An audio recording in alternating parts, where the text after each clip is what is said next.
Hello दोस्तों, नमस्कार। मैं रत्नाकर सर आप सभी का टारगेट विथ गुरुकुल के TWG के 10th एवं 12th वाले क्लास में तहे दिल से स्वागत करता हूं। और हम लोग क्लास 12th के बायोलॉजी सेशन को लेकर चल रहे थे, जिसमें हमने लास्ट यूनिट स्टार्ट किया था। इसमें हमने पहले चैप्टर में जीव और समष्टि टॉपिक, पारितंत्र, और तीसरा चल रहा है बायोडाइवर्सिटी, जिसमें आज हम लोग पढ़ेंगे जैव विविधता का संरक्षण। जैव विविधता का संरक्षण, क्योंकि हमने कल पढ़ लिया था कि जैव विविधता का कैसे ह्रास हो रहा है, किस प्रकार से संरक्षण हो रहा है। तो आज हमको जैव विविधता का क्या करना है, संरक्षण करना है ना, कि जैव विविधता पर किस प्रकार से जैव विविधता पर प्रभाव पड़ रहा है। तो उस प्रभाव को हमने पढ़ लिया था। आज हम लोग को पढ़ना बेटा जैव विविधता का क्या पढ़ना है, संरक्षण। तो सभी बच्चे उससे डेली जो जुड़ते हो जुड़िए फटाफट, और क्लास को करते हैं स्टार्ट, ठीक है ना। चलिए, तो सभी बच्चे हेडिंग बनाएंगे जैव विविधता का बेटा संरक्षण। हेडिंग बनाएंगे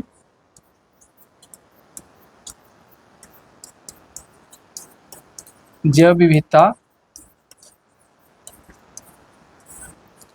का संरक्षण। अगर बेटा हम लोग जैव विविधता के संरक्षण की बात करेंगे बेटा, तो सबसे पहली बात है कि जानते हो कि जैव विविधता में हो रहा था ह्रास। क्या हो रहा था लल्ला? ह्रास। तो जैव विविधता में जो ह्रास हो रहा था, जैव विविधता के ह्रास के कारण हम जैव विविधता संरक्षण करना हमारे लिए क्या था, जरूरी था ना। तो बेटा ध्यान देना है, जैव विविधता जैव विविधता में लगातार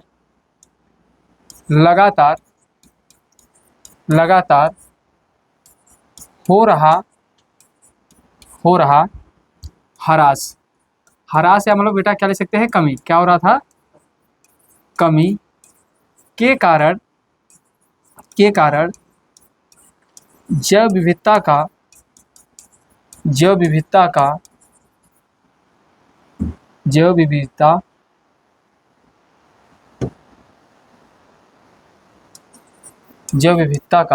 हमारी विविधता गलती लिख दिया क्या बेटा? हाँ, विविधता यह एक्स्ट्रा हो गया था ना।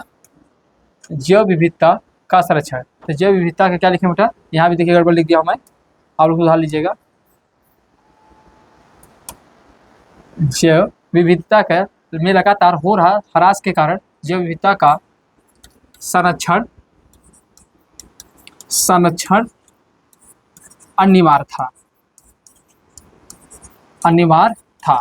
तो समझे बेटा। तो हम लोग को ध्यान देना है कि जैव विविधता में लगातार हो रहा ह्रास को, इसी ह्रास को क्या करना था, कम करना था। इसी क्षति को क्या करना था, कम करना था। इसी जैव विविधता की क्षति अगर ज़्यादा होगी बेटा, तो आप अच्छे तरीके से समझते हो कि जैव विविधता की क्षति अधिकतर होने से क्या होगा कि हमारे आने वाले जो कृषि के समक्ष लाभ मिलता था, जो औषधि में लाभ मिलता था, जो सांद्रता मिल रही थी, वो सारे कुछ क्या हो जाएंगे, समाप्त हो जाएंगे। ये सभी कुछ समाप्त न हो पाए, लगातार ये बने रहें, तो इसीलिए हमको जैव विविधता का संरक्षण करना अनिवार्य था। तो इसको लेकर बेटा होता क्या है, इसको लेकर बेटा सबसे पहली बार क्या होता है कि अंतर्राष्ट्रीय और राष्ट्रीय स्तर पे अंतर्राष्ट्रीय एवं राष्ट्रीय स्तर पर संरक्षण हेतु सर्वप्रथम 1992 में रियो डी जेनेरियो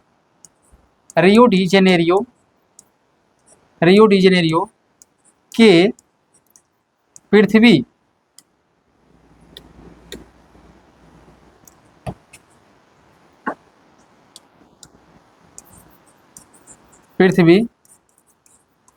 सम्मेलन। क्या हुआ बेटा? तो पृथ्वी सम्मेलन हुआ था। क्या बेटा? पृथ्वी सम्मेलन के तहत जैव विविधता संरक्षण के लिए क्या किया गया? पृथ्वी सम्मेलन के लिए जैव विविधता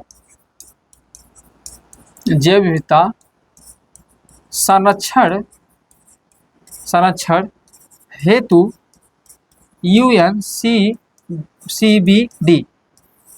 यूनाइटेड नेशन कन्वर्जेशन बायोडाइवर्सिटी का क्या किया गया, गठन किया गया,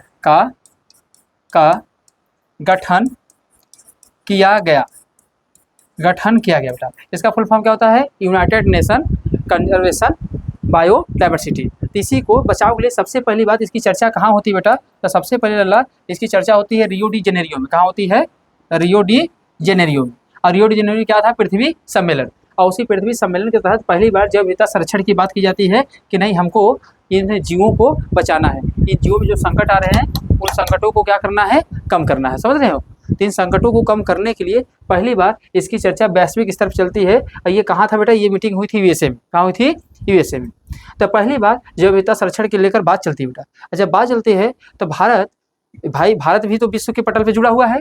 तो भारत भी अपने यहाँ भारत द्वारा जैव विविधता अधिनियम 2002 के तहत इसे क्या किया जाता है? स्वीकार किया जाता है। और 2003 में इसे क्या किया जाता है? लागू किया जाता है कि हम भी जीवों को बचाने के लिए सरकार भी अपने तरफ से एफर्ट करेगी।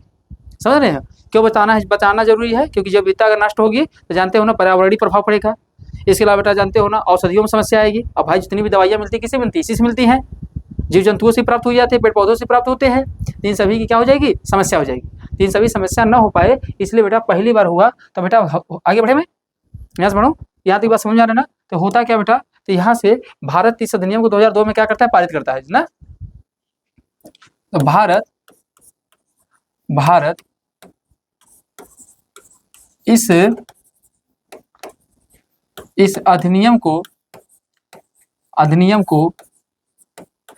2002 में पारित करता है। 2002 में पारित करता है। इसलिए बेटा कई बार ये क्वेश्चन भी बनता है कि जैव विविधता अधिनियम कब आया था? 2002 आया था ना। पारित करता है जिसे जैव विविधता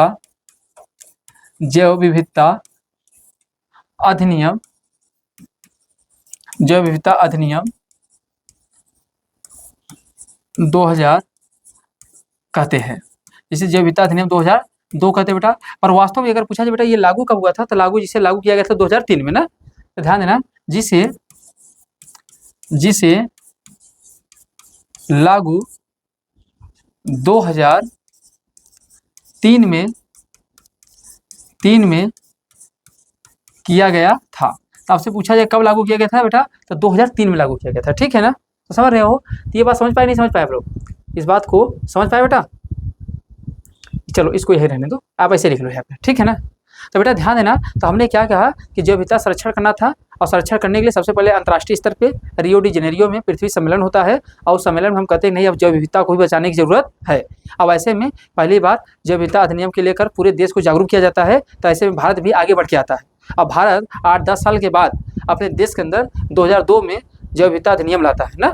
और उसी जैव विविधता अधिनियम के तहत वो भी क्या करेगा? अपने यहाँ संरक्षण करेगा। तो आइए देखते हैं बेटा संरक्षण कैसे होगा बेटा। मेथड ऑफ बायोडाइवर्सिटी थ्रेडी में आएंगे बेटा आप लोग। जैव विविधता संरक्षण उपाय।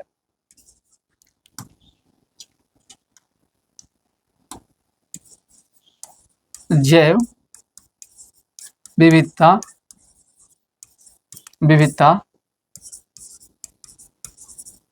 संरक्षण उपाय बेटा। अब जैव विविधता संरक्षण उपाय की बात करेंगे। इसे कुल हम लोग 2 आधारों करते हैं। कितने आधारों पे? 2 आधारों पे। 2 आधार बेटा कौन कौन से हमारे पास है? तो एक हमारे पास बेटा होता है, बोलते हैं इन सीटू। क्या होता है? In situ. और दूसरा होता है हमारे पास एक्स सीटू। ध्यान समझिए, समझ आएंगे। इसको हिंदी बोलते हैं स्वस्थानीय। क्या बोलते हैं? स्वस्थानीय। एनसीईआरटी लाइन पढ़ेंगे समझ में आएगा। स्वस्थानीय। और इसको क्या बोलते हैं बेटा? इसे बोलते हैं बाह्य स्थानीय। क्या बोलते हैं? बाह्य स्थानीय। तो हम कुल मिला के इस 2 प्रकार से संरक्षण किया जाता है। कितने प्रकार से? 2 प्रकार से। इन सीटू और क्या होता है? Ex situ. एन सीटू और क्या होता है? Ex situ. इस प्रकार से 2 प्रकार से हम लोग इसका क्या करते हैं? संरक्षण करते हैं। ठीक है। और 2 प्रकार से जब संरक्षण इसका किया जाता है बेटा, जैव विविधता संरक्षण का उपाय किया जाता है, तो एक्स सीटू होता है, क्या होता है? इन सीटू होता है। तो एक्स सीटू वह स्वस्थानीय किसे कहते हैं बेटा? जब जीवों को जो भी जीव जहाँ पे हैं और उनका संकट वहीं पा रहा है, तो जिस स्थान पर वो रहते हैं अगर वहीं उनका संरक्षण कर दिया जाएगा तो उसे बोलते हैं इन सीटू। जैसे शेर, मान लीजिए शेर कहाँ रह रहे थे? पन्ना के जंगल में। तो उनको वहीं पर अगर संरक्षण दिया जाए, उनका वहीं बचाव किया जाए तो उसे बोलते हैं इन सीटू। और जब किसी जीव को उठाकर किसी दूसरे जगह पर ले जाके रख दिया जाए तो उसे बोलते हैं एक्स सीटू। समझ आ रहा है मेरी बात को? तो जो जीव जहाँ पर है अगर वहीं संरक्षण दे रहे हो तो उसे क्या बोलोगे? In situ. और जो जीव को उठाकर जैसे ले जाके चिड़ियाघर में डाल दिए, बचा रहे, लेबोरेटरी में ले जाके रख दिए, तो जब उसको किसी चीज़ कहीं पर ले जाके रख दिया जाता है तो समझ लेना क्या हो जाता है? ये एक्स सीटू। और जब जहाँ पर है अगर वहीं संरक्षण करेंगे तो उसे क्या कहेंगे? एक्स सीटू और इन सीटू। तो यहाँ क्या लिख सकते बेटा? जीव उनके प्राकृतिक, यहाँ पर जीवों का संरक्षण उनके प्राकृतिक आवास में किया जाता है, प्राकृतिक आवास में किया जाता है। तो आपसे क्वेश्चन पूछा जाए कि इनका कहाँ संरक्षण किया जाए बेटा? प्राकृतिक आवास में ना। तो ध्यान देना, जैसे इसमें क्या क्या आ गया बेटा आपको अगर बताओ, तो इसी में आता है क्या आता है बेटा? Hot spot. क्या आता है? इसी में हम समझेंगे हॉट स्पॉट होता है। इसी में हम लोग पढ़ेंगे किसके बारे में थोड़ी सी बात करेंगे? National park. किसके बारे में? नेशनल पार्क, जिसको बोलते हैं राष्ट्रीय उद्यान। क्या बोलते हैं? राष्ट्रीय उद्यान। आपसे पूछा जाए बेटा तो ये क्या हो गए? राष्ट्रीय उद्यान हो गया बेटा। इसी में कौन आता है ना? बायोस्फीयर। कौन आते हैं? बायोस्फीयर। बायोस्फीयर बेटा इसको बोलते हैं रिजर्व, बायोस्फीयर रिजर्व, जिसको हम लोग जानते हैं हिंदी में क्या बोलते हैं? जैव मंडल। क्या बोलते हैं? जैव मंडल। तो जैव मंडल बेटा होता है। इसके अलावा बेटा अगर आपसे और पूछो तो क्या होता है? Wildlife sanctuary. क्या होता है? वर्ल्ड वाइड सेंचुरी, जिसको हम लोग हिंदी में बोलते जानते हो क्या बोलते हैं? वन्य जीव अभयारण्य। क्या बोलते हैं? वन्य जीव अभयारण्य। तो क्वेश्चन लल्ला यहाँ से भी बनता है, अभयारण्य यहाँ से भी कोई बोला जाता है। ऐसे कौन कौन से हैं जो इंस्टीट्यूट में आते हैं? तो इंस्टीट्यूट में कौन कौन आएंगे? हॉट स्पॉट आएंगे, नेशनल पार्क आएंगे, बायोस्फीयर आएंगे, और कौन आएंगे? Wildlife sanctuary. तो देखो कौन आएंगे? हॉट स्पॉट मतलब बोलते हैं, देखो हॉट स्पॉट इन कौन आएगा? राष्ट्रीय उद्यान, जैव मंडल, वन्य जीव अभयारण्य। तो ये चारों किसके अंदर आते हैं? इंस्टीट्यूट के अंदर। मतलब जो जीव जहाँ पाए जा रहे हैं वहीं उनका संरक्षण कर दिया जाएगा। अब एक्स सीटू किसे कहते हैं बेटा हम लोग? अगर एक्स सीटू की बात करेंगे बेटा किसे कहेंगे? तो आप यही बताओगे ना। यहाँ पर जीवों का संरक्षण, यहाँ पर जीवों का संरक्षण उनके प्राकृतिक आवास में नहीं किया जाता है, नहीं किया जाता है, बल्कि इनको दूसरे स्थान पर ले जाया जाता है,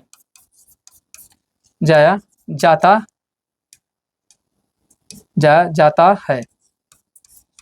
समझे बच्चे कि नहीं समझे? तो इनको हम लोग करेंगे जहां पर है वहीं उनका आवास नहीं करेंगे, जहां पर वहीं उनका वो नहीं करेंगे, बल्कि इसको कहाँ ले जाएंगे बेटा? दूसरे स्थान पे। जैसे इसमें अगर एग्जाम्पल की बात करेंगे बेटा तो आप चाहे जो भी लिख लो। जैसे आप देखते हो बहुत सारे बीज बैंक, जो बीज बैंक है बेटा, अब बीज बैंक को क्या करते हैं? कुछ बीज जो नष्ट होने वाले होते हैं, समाप्त होने वाले होते हैं, तो उनको ले जाकर हम लोग क्या करते हैं? स्टोर कर देते हैं बीज। उसके बाद बेटा आप लोग किसको देखते हो? बीज बैंक हो गया। चिड़ियाघर बेटा, चिड़ियाघर आपसे पूछा जाए, चिड़ियाघर तो देखते हो चिड़ियाघर में देखो क्या करते हैं? लोग जाते भी हैं चिड़ियाघर और वहाँ पे लोगों का संरक्षण भी हो जाता है। तो चिड़ियाघर हो गया बेटा, बीज बैंक हो गया। इसके बाद देखते हो आप बोटेनिकल पार्क, जो छोटे छोटे उद्यान बनाए जाते हैं, जो पौधों को ले जाकर वहीं पर लगा दिया जाता है और उनका पूरा ध्यान रखा जाता है बेटा, तो उसको हम लोग क्या बोलते हैं? हाँ, चिड़ियाघर हो गया। इसके अलावा बेटा आप बोल सकते हो जंतु उद्यान, बोटेनिकल पार्क। ये बोटेनिकल पार्क बेटा अगर बात करेंगे इसी में आएगा बेटा, वनस्पति आरक्षित क्षेत्र ना, ये सभी बेटा इसी में आएगा ना। तो याद रखना, तो बीज बैंक हो गया, चिड़ियाघर हो गया, जंतु उद्यान हो गया, बोटेनिकल पार्क हो गया, सभी किसी के अंदर आते हैं? एक्स सीटू के अंदर। ठीक है। और एक होता है बेटा NC2। तो NC2 में क्या करते हैं हम? कुछ क्या करेंगे बेटा? इसके अंदर नियम बनाएंगे, कानून बनाएंगे कि अगर कोई भी इसमें अगर अपराध कृत्य कुछ भी करता है तो समझ लीजिए उसे क्या मिलेगी? सजा मिलेगी। समझ रहे हैं? तो आइए एक एक को समझते हैं। तो ये इंपॉर्टेंट 3-4 है, इसको समझना है। इसके बाद हमारा टॉपिक भी क्या हो जाएगा? खत्म हो जाएगा। ठीक है, चले। NC2 समझ गए? नहीं समझ गए? कोई दिक्कत, कोई समस्या? नहीं। तो ये क्यों बनाया गया समझ आ रहा है ना, जैव विविधता के संरक्षण के लिए। किसके लिए बनाया गया बेटा, जैव विविधता के संरक्षण के लिए, ठीक है। आइए तो सबसे पहले हेडिंग बनाएंगे बेटा सभी बच्चे, मेरे प्यारे भाई गुड्डा, डालेंगे हॉट स्पॉट। क्या डालेंगे,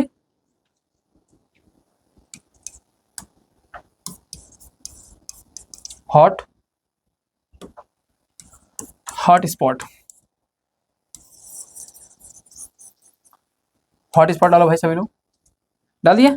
अब देखो बेटा सबसे पहली बात है हॉट स्पॉट की बात करेंगे। इसको नॉर्मन मेयर ने क्या किया था इसके बारे में बताया था। एक वैज्ञानिक थे जिसका नाम था नॉर्मन मेयर, ठीक है बच्चे। तो हेडिंग बनाएंगे नॉर्मन मेयर द्वारा इसे चिन्हित किया गया था। कौन थे बेटा, नॉर्मन मेयर द्वारा इसे चिन्हित किया गया था, ठीक है ना। इसे चिन्हित किया गया बेटा, नॉर्मन मेयर द्वारा इसे क्या किया गया था, चिन्हित किया गया था। और ये मतलब बेटा हॉट स्पॉट कहाँ हम लोग बनाते हैं, तो ध्यान देना है जहां सर्वाधिक जैव विविधता पाया जाता है, जैव विविधता पाया जाता है। तो जहां सर्वाधिक जैव विविधता पाया जाता है वहीं पर हम लोग क्या बनाते हैं, हॉट स्पॉट बनाते हैं। क्या बनाते हैं, हॉट स्पॉट। तो जहां बहुत सारे जीव जंतु पाए जाएंगे उसी को हम लोग हॉट स्पॉट घोषित कर देंगे। तो बेटा अगर आपसे मैं बात करूं अगर मैं यहाँ से बात करूं तो ध्यान देना इसके लिए शर्तें क्या है।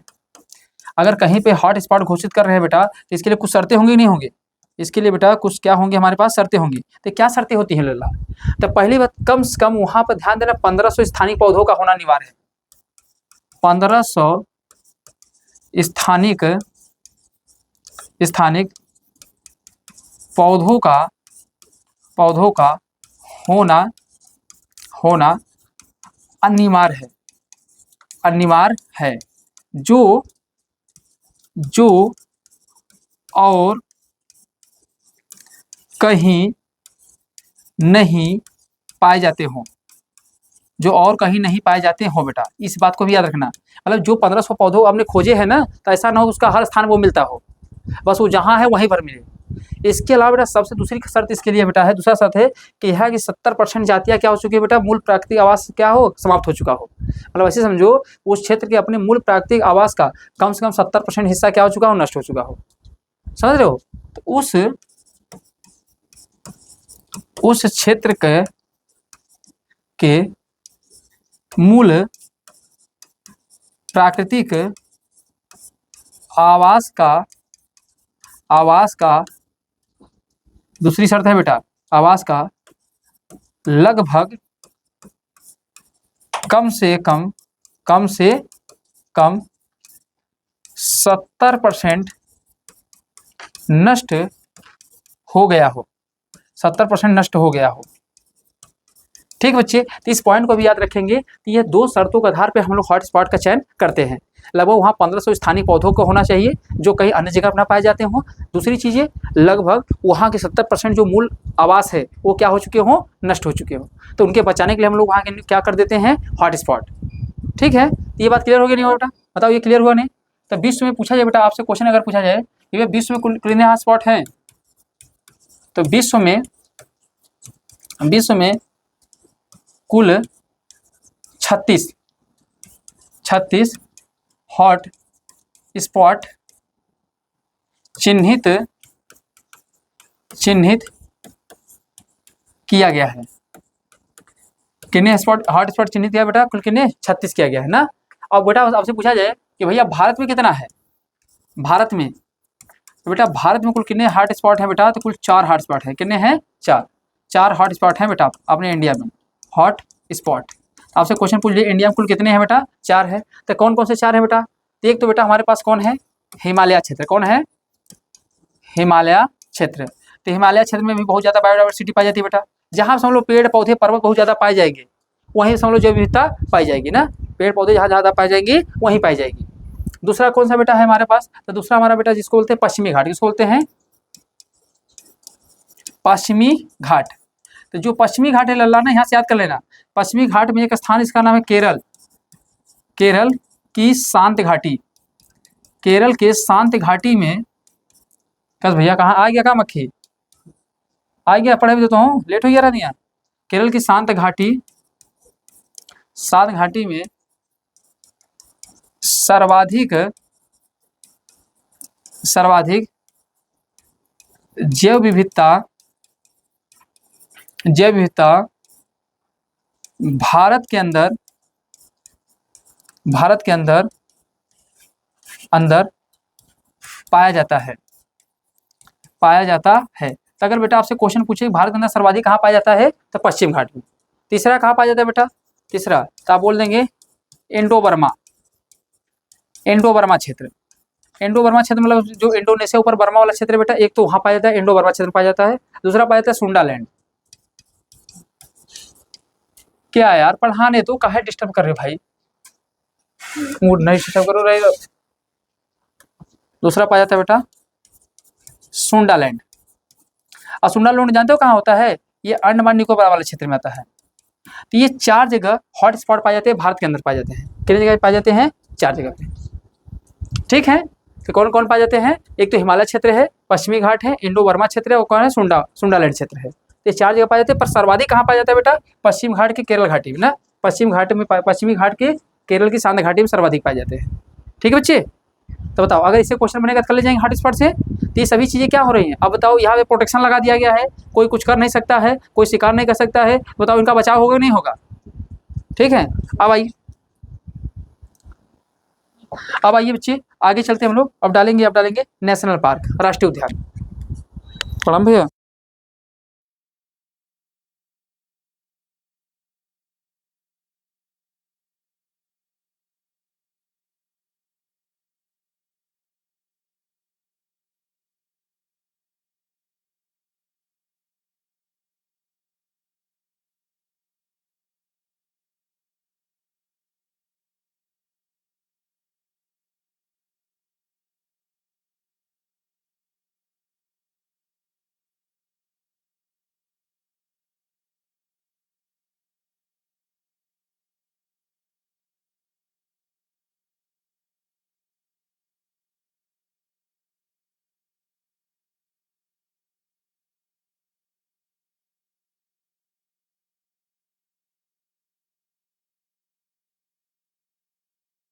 यहीं पर अब डालेंगे बेटा क्या, नेशनल पार्क ना। चलिए तब हेडी बनाएंगे बेटा सभी बच्चे।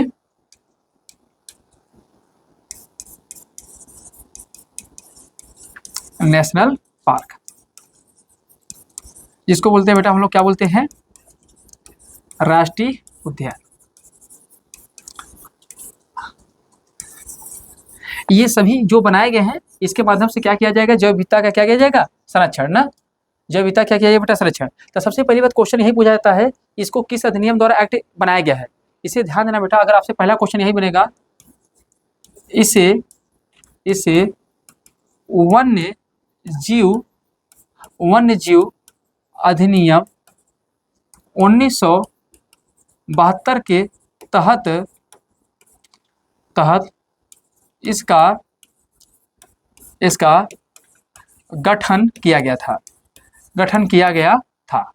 तो बेटा अगर पूछा इसका गठन किसके तहत किया गया बच्चे, तो आप बता सकते हैं वन्य जीव अधिनियम 1972 के माध्यम से इसका क्या किया गया था, गठन। ये अधिनियम आया था जीवों को बचाने के लेकर, तो उसी के तहत हमने क्या बनाया था, नेशनल पार्क बनाया था। क्या बनाया था बेटा, नेशनल पार्क। अब ध्यान देना, अब इसको अगर पूछा इसको बनाने का अथॉरिटी किसके पास है, इसको बनाएगा कौन, तो इस अधिनियम के तहत राज्य किसी भी क्षेत्र को नेशनल पार्क घोषित कर सकता है। ये पावर किसके पास है, राज्य सरकार के पास। किसके पास है बेटा, राज्य सरकार के पास होता है, ध्यान देना है। तो इस अधिनियम के तहत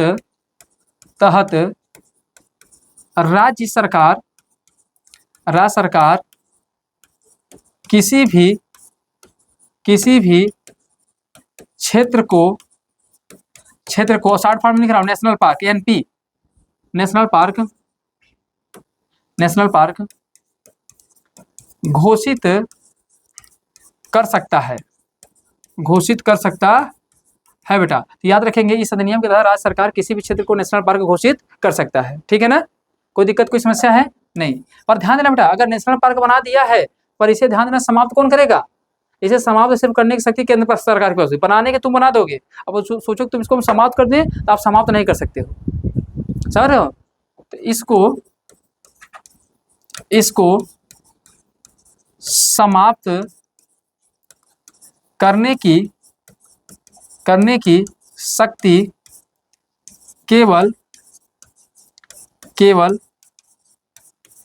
केंद्र सरकार के पास होती है, समझ रहे हो ना। इसका समाप्त करने की शक्ति किसके पास होती है बेटा, केंद्र सरकार के पास होती है, इसे ध्यान देना। अब बेटा ये बनाया गया है तो इसको किस लिए बनाया गया है, आप ही बताओ। इसे जैव विविधता संरक्षण के लिए बनाया गया है। जैव विविधता संरक्षण के लिए क्या किया है बच्चे, इसे बनाया गया है, याद रखेंगे। अब बेटा ध्यान देना इसमें क्या है, अगर शर्त इसमें क्या है, मतलब इसमें क्या नियम है, और इसके नियम की बात करेंगे बेटा, नियम क्या है इसमें, इसके अंदर नियम क्या है। तो नियम क्या है बेटा, कुल मिला के ध्यान देना, मानव प्रवेश वर्जित है बेटा। क्या है, मानव प्रवेश वर्जित है, मतलब यहाँ मानव प्रवेश नहीं कर सकता है। यहाँ शिकार नहीं कर सकते बेटा, क्या कर नहीं सकते हो, शिकार नहीं कर सकते, शिकार नहीं कर सकते हो, पेड़ नहीं काट सकते हो, पेड़ नहीं काट सकते हो, पेड़ नहीं काट सकते हो। अब बताओ जब ये सब नहीं कर सकते हो तो क्या होता है, ये बचा हुआ नहीं हुआ, बचा हुआ। अगर बेटा यहाँ पर अगर आपको जाना है ना तो ध्यान देना है, वन अधिकारी की अनुमति से ही आप प्रवेश कर सकते हैं, नहीं जा सकते हैं। तो यहाँ अगर इसके अंदर प्रवेश करना है बेटा तो ध्यान देना, प्रवेश वन अधिकारी के अनुमति से। सबसे कठोर नियम बेटा इसी के होते हैं, सबसे कठोर अधिनियम। शाहरुख खान बेटा ध्यान देना, सलमान खान इसी में जाके फंसे थे, जो हिरण मारे थे, समझ रहे हो ना, क्योंकि इसके नियम जटिल होते हैं। अगर इसमें एक बार फंस गए तो कोर्ट के चक्कर लगाते रह जाओगे और जल्दी बरी होने वाले नहीं हो। तो बेटा थोड़े पॉइंट ये तो हमने समझ लिया बेटा। तो पूछा जाए वर्तमान में कुल कितने नेशनल पार्क है बेटा, अगर आपसे पूछा जाए वर्तमान में कुल कितने नेशनल पार्क हैं, हाँ थोड़ा सा ये भी फैक्ट डाल लें। तो वर्तमान में बेटा अगर बात करेंगे तो वर्तमान में कुल 107 नेशनल पार्क है। कितने हैं, 107 है। तो कुछ क्वेश्चन आपसे बन सकता है, पहला कौन सा बना था बेटा, फर्स्ट कौन सा बना था।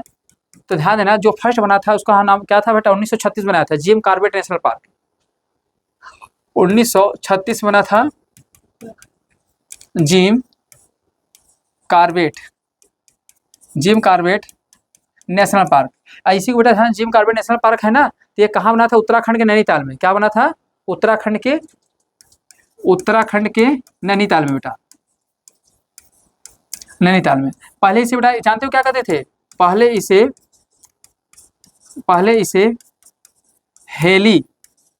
हेली नेशनल पार्क कहते थे।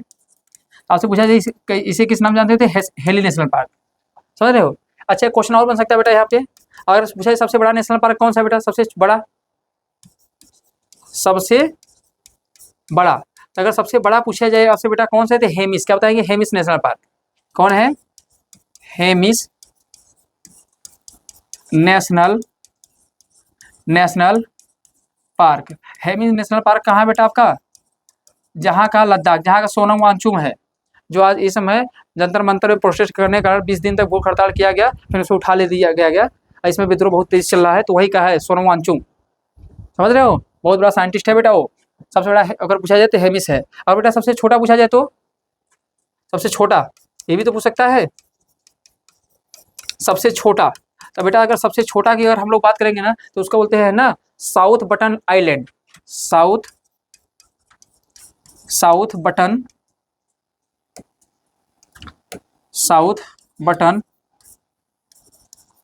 आइलैंड। तो साउथ बटन जो आइलैंड है बेटा, अगर आपसे पूछा जाए कहाँ पर, यहीं पर है, नेशनल पार्क है। अब नेशनल पार्क जानते हो कहाँ पर है, अंडमान निकोबार में। कहाँ है, अंडमान निकोबार में। अगर पूछा जाए 107वां नंबर कौन बनाया गया बेटा, अभी जो नया बनाया गया है 107वां नेशनल पार्क है, तो उसका नाम बेटा जानते हो क्या है, सिमलीपाल। कौन है,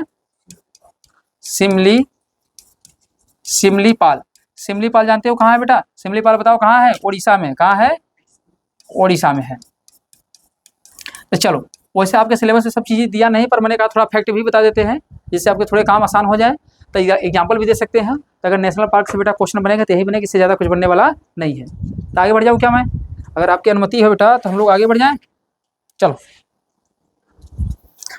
अब डालेंगे बेटा वन्य जीव अभ्यारण्य। क्या डालेंगे? वन्य जीव अभ्यारण्य। हेडिंग डालेंगे वन्य जीव अभ्यारण्य।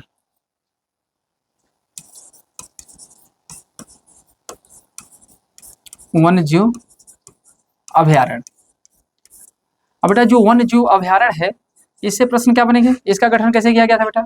तो बताओ ना। इसका भी गठन 1972 अधिनियम के तहत ही किया गया था। किसके तहत किया गया था?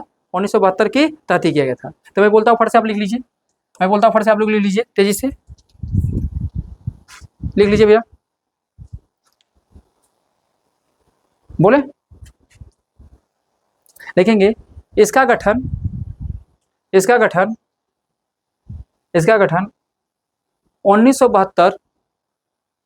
इसका गठन 1972 वन्य जीव संरक्षण अधिनियम के तहत किया गया था।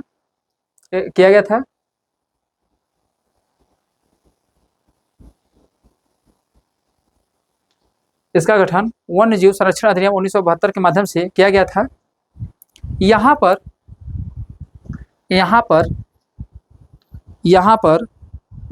विशेष प्रजातियों के लिए संरक्षण दिया जाता है। यहाँ पर विशेष प्रजातियों के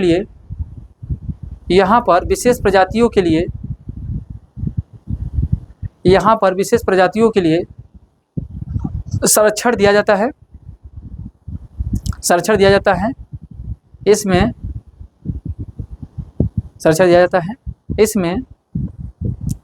मानव गतिविधियाँ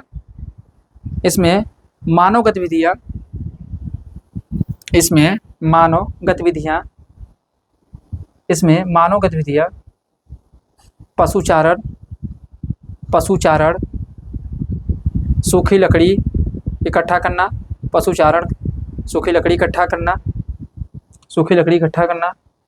फल आदि का प्रयोग कर सकते हैं। ठीक है बेटा? आइए, ये क्लियर हो गया बेटा? अब डालेंगे जैव मंडल आरक्षित क्षेत्र। क्या डालेंगे अगला? जैव मंडल आरक्षित क्षेत्र। अब बेटा जो जैव मंडल आरक्षित क्षेत्र है ना, तो इसको क्या किया गया था ना, तो उसको क्या किया था बेटा? एक था यूनेस्को। क्या हुआ था? यूनेस्को के बारे में पढ़ाएंगे हम लोग। यूनेस्को ये ऐसा है ना, ये विश्व धरोहर में लिस्ट में डाला जाता है। तो यूनेस्को के तहत 1971 में क्या किया गया था बेटा? इसकी स्थापना की गई थी। ध्यान देना, यूनेस्को के तहत इसका क्या गया था? एक प्रोग्राम था जिसका नाम है MAB के माध्यम से इसका क्या किया गया था बेटा? गठन किया गया था। अब इसमें देखेंगे जो मंडल में तो कुल कितने क्षेत्र आते हैं बेटा? तो इसमें कुल 3 क्षेत्र आते हैं। कितने क्षेत्र आते हैं? 3। तो जो सबसे ऊपर वाला क्षेत्र होता है उसे बोलते हैं संरक्षित क्षेत्र। क्या बोलते हैं? संरक्षित क्षेत्र। इसको बोलते हैं बेटा संरक्षित क्षेत्र। और जो बीच वाला होता है उसे जानते हो क्या बोलते हैं? बफर क्षेत्र। क्या बोलते हैं? बफर क्षेत्र। और जो बीच वाला होता है इसे बेटा ना, इसे बोलते हैं कोर। तो ध्यान देना, संरक्षित क्षेत्र में छोटे मोटे काम आप कर सकते हो। बफर जोन में थोड़े से उससे ज्यादा नियम कठिन, और कोर में एकदम जटिल नियम। मतलब इस पे तो आप कुछ बहुत एक्टिविटी, आप मानो एक्टिविटी कर सकते हो। उससे थोड़ा सा कम कहाँ कर सकते हो? बफर जोन में। पर कोर में एकदम क्या होता है? मनाही होता है, मतलब आप वहां नहीं जा सकते हैं। परमिशन ग्रांटेड इज नॉट ना। तो लिखेंगे बेटा, इसको डालेंगे, इसको लिखेंगे। बोले इसका गठन 1971 यूनेस्को के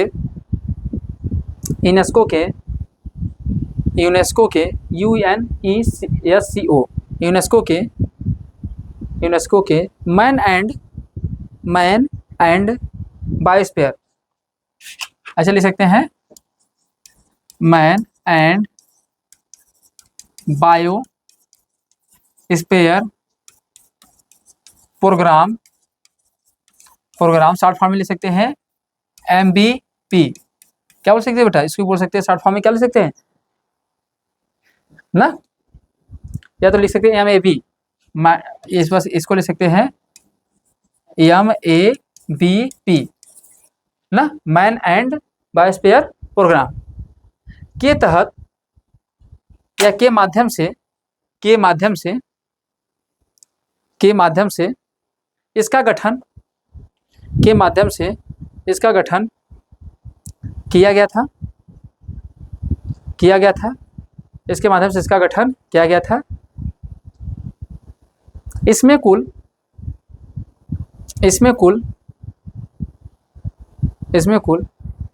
3 जोन बनाए गए हैं।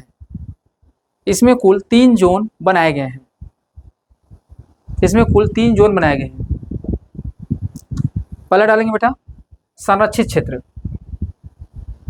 पहला नंबर डालेंगे संरक्षित क्षेत्र।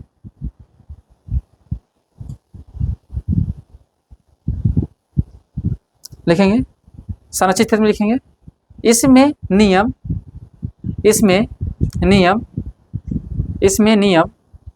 लचीले हैं,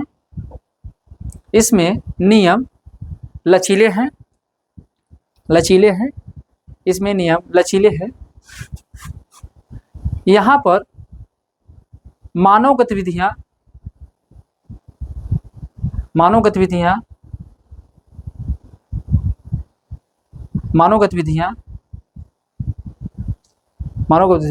हैं, या मानव गतिविधियों है, परंतु बिना पर्यावरण को नुकसान पहुँचाए। यहाँ मानव गतिविधियाँ हैं परंतु बिना पर्यावरण को नुकसान पहुँचाए।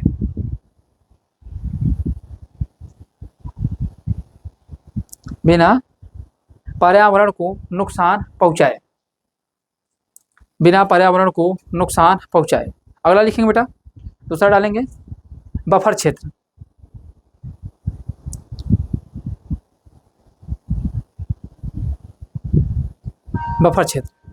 लिखेंगे यह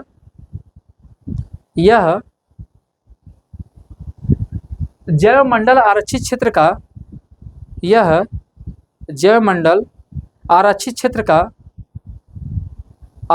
का मध्य भाग है।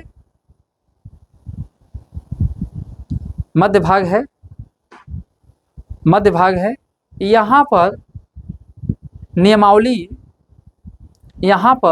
नियमावली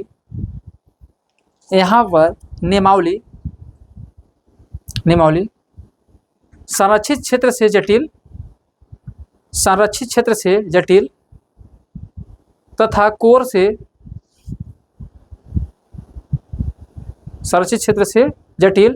कोर से आसान होता है।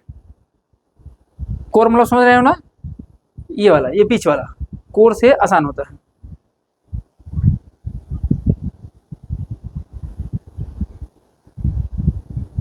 ठीक है, अब तीसरा डालेंगे बेटा कोर।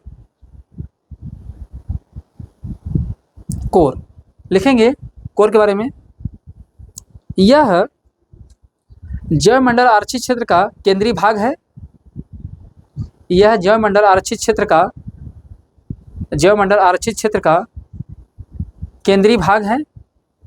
केंद्रीय भाग है।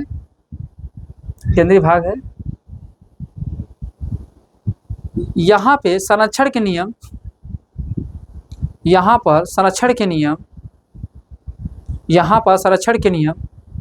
अधिक जटिल हैं।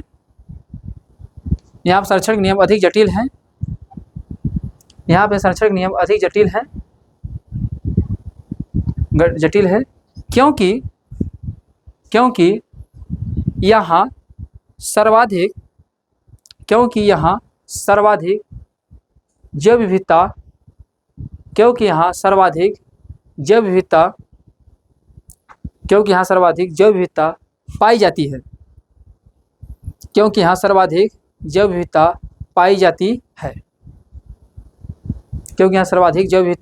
जाती है। यहाँ पर प्रवेश वन अधिकारी के अनुमति पर है। यहाँ पर प्रवेश वन अधिकारी के अनुमति